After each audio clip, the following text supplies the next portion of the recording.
I know. Just doing a video of the navigation in case that's easier for folks to follow. But here's the use case is Kaylin's got a cortical vision impairment, so that's CVI. There's a lot of different accessibility features that you can, I guess, incorporate or program into the device. And I want to show a couple CVI examples.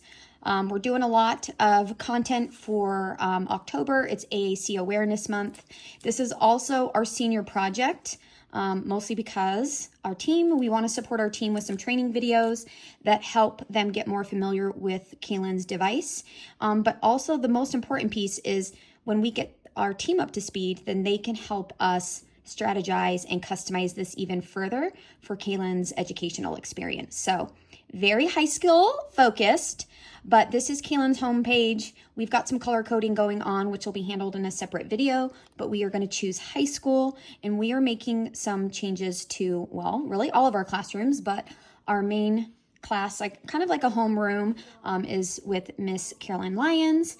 And one of the things that we were talking about as far as accessibility, accommodations, things like that, is we were talking all things IEP goals, and we have navigated to the letters, but I've done this both on the numbers. So Kaylin has some identification goals, like spelling her name with letters. She spends more time with numbers in the classroom as it's tied to math activities, games. She does like a coffee cart in one of her classrooms, so kind of like vocational activities. So this is what's exciting, is we are going to give the team options, and they can collect data either way. We do get Toby usage reports, so you'll notice the little button counts here.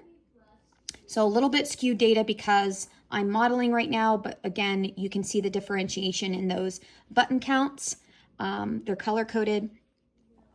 But this is what's really nice about the navigation, is when we land on a page, Kaylin is much better at this swiping, which is nice because it works really well on the screen, very similar to any other type of device where you're swiping up, down, right, left.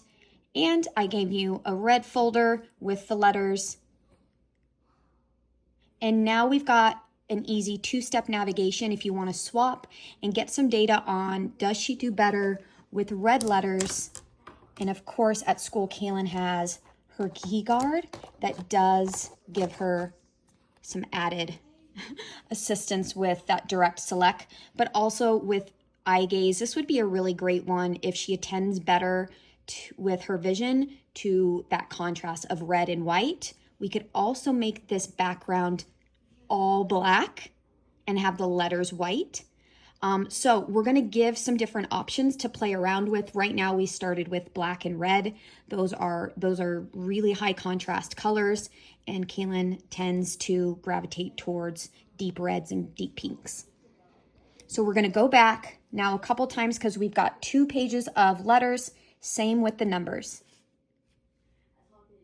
So as we scroll down, there's fewer numbers, so not as many pages. Let's try the red numbers.